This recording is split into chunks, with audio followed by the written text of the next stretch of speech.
Questão número 48. Essa questão foi anulada. Então, o que eu vou fazer? Eu vou dar uma discutida nela, né? Eu vou falar onde está o erro e vou mostrar o caminho da resolução caso ela tivesse correta. Então, vamos lá.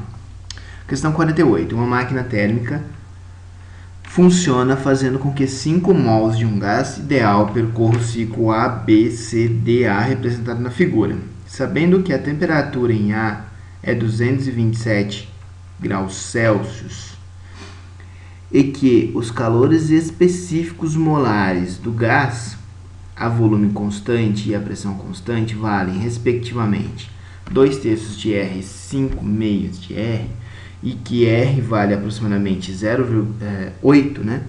8 joules por mol por Kelvin, o rendimento dessa máquina em porcentagem está mais próximo dele. Vamos lá. O que acontece é o seguinte: o calor específico molar do gás a volume constante não é 2/3 de R, sim 3/2 de R. Ela escreveu ao contrário. Isso faz com que seja possível chegar em duas alternativas distintas, se eu não me engano, C e B. O que acontece é que, se você usar o valor adequado, você vai chegar em B. Se você usar o valor dado, que é errado, você vai chegar na letra C. Então, o que eu vou fazer? Eu vou usar o valor correto e mostrar o caminho da solução. Tá? Primeira coisa, o que é rendimento? Rendimento vai ser um número entre 0 e 1. Tá? Então, você não vai obter o valor 15, você vai obter o valor 0,15 aproximadamente. E o rendimento é definido como sendo aquilo que eu quero, digamos assim, né? Que eu quero pelo custo, certo? Como assim, né? Imagina que eu quero R$100, mas eu tive que pagar 200, então meu rendimento é de 50%. Mas eu quero, e assim, na natureza, na física, com relação à produção energética, o rendimento nunca é maior que 100%. Então você nunca pode querer 200 e gastar apenas 100. Então, o rendimento nunca é maior que 100%. Então, como assim quero? O que eu quero? A máquina térmica serve para quê? Para realizar trabalho. Vou usar o W, de work, em inglês. O custo é o calor que eu gastei, o calor no ciclo. É tudo que eu tive que fornecer de energia para realizar o ciclo A, B, C, D e voltar no A. Então, a primeira coisa que eu vou fazer é calcular o trabalho. Então, o trabalho, você deve se lembrar que é, cuidado, P delta V se a pressão for constante. Tá? Caso contrário, vai ser a área debaixo do gráfico. Se o gráfico não for se a pressão não for constante. No caso, a gente não tem problema com isso, porque a pressão sempre vai ser constante ou não tem trabalho. Né? Lembrando que trabalho, para qualquer caso, mesmo com pressão constante ou não, é a área debaixo do gráfico. O trabalho de A a B é zero, porque a área debaixo do gráfico de A a B é zero. O trabalho de B até C é a área debaixo desse gráfico aqui inteiro, certo? O trabalho de C até D, novamente, é zero, porque a área debaixo dessa reta é zero. E o gráfico e o trabalho de D até A é a área debaixo desse carinha aqui. Cuidado! A área, quando eu penso no módulo do trabalho, como a gente está pensando no ΔV, é sempre final menos inicial. Como o ΔV de B até C é o volume de C menos o volume de B, ou seja, o gás expandiu, o volume de C é maior, o trabalho é positivo. De D até A, o trabalho é negativo porque eu vou pegar o volume final, que é VA, menos o volume inicial, que é o volume de D, que é 0,4. 0,2 menos 0,4 é menos 0,2. O gás ele comprimiu, então o trabalho realizado pelo gás é negativo, certo? Então, basta somar as áreas, entre aspas, né? Somar as áreas, entre aspas.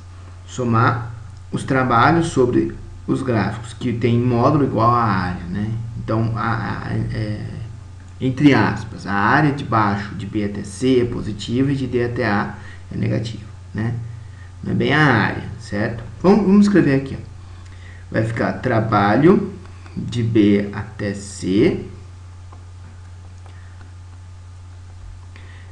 mais trabalho de D até A, uma vez que trabalho de A até B e de C até D é zero. Isso vai ficar pressão de B, que é igual a pressão de C, né? Vezes a variação do volume de B até C.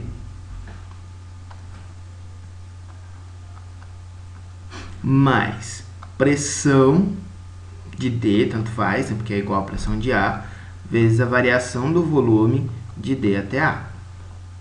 Então, o trabalho, no caso é o trabalho do ciclo, vamos escrever aqui para deixar claro isso, é a pressão em B, que é 2, muito cuidado, a gente sempre esquece desse camarada aqui. 2 o quê? Newton por metro quadrado? Não. 2 pascais? Não. 2 vezes 10 a quinta. Não esqueça do 10 a quinta. Tá no SI já. Vezes a variação do volume, que é o volume de C, 0,4, menos o volume de B, 0,2. Então, esse cara aqui vai dar positivo. Mais 2 vezes 10 a... Opa, peraí. Mais 1 vezes 10 a quinta, uma vez que a pressão em D é 1, vezes variação do volume, final 0,2 menos 0,4. Então, esse termo aqui vai dar negativo.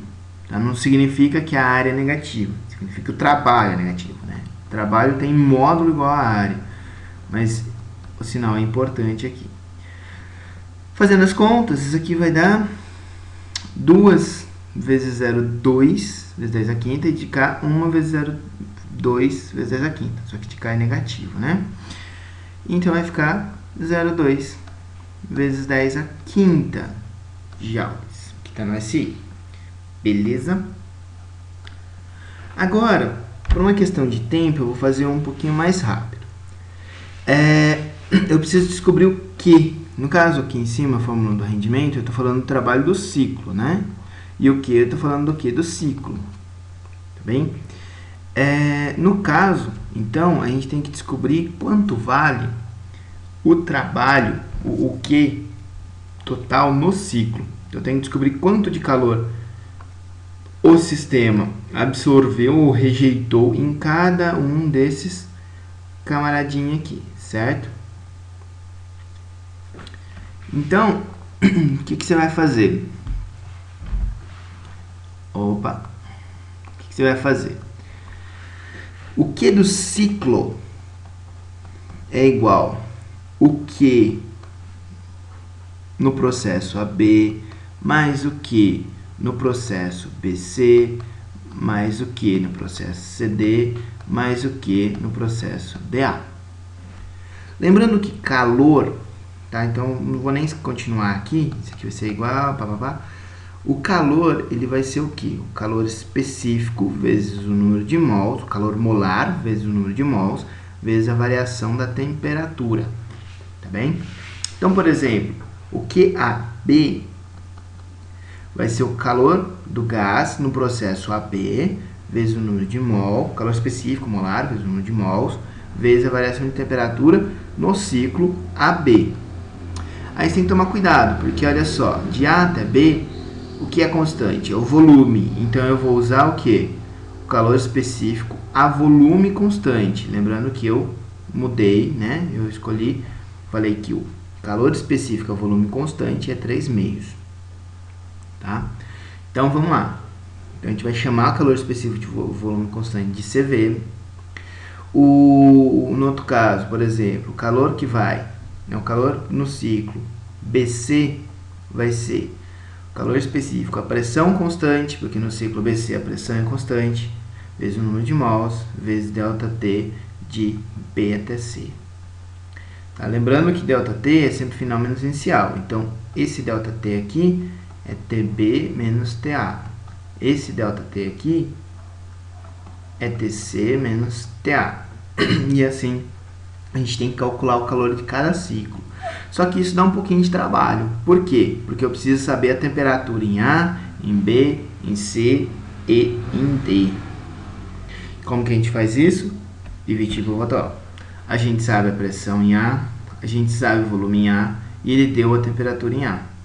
Quando você iguala com PB, que a gente sabe, VB, que a gente sabe, TB, que a gente não sabe, a gente consegue descobrir TB.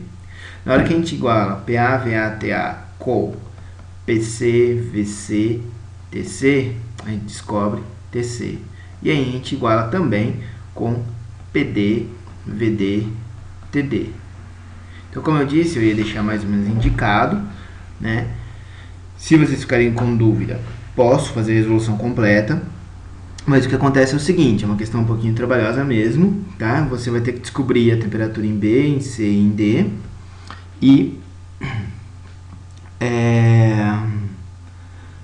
jogar nessas formulinhas do QAB, QBC, QCD, QDA, lembrando que a fórmula do calor é CN ΔT, onde C pode ser o CV ou o CP. CV, calor específico a volume constante na vertical, aqui quando o processo é na vertical, e CP quando for a pressão constante, então seria na horizontal.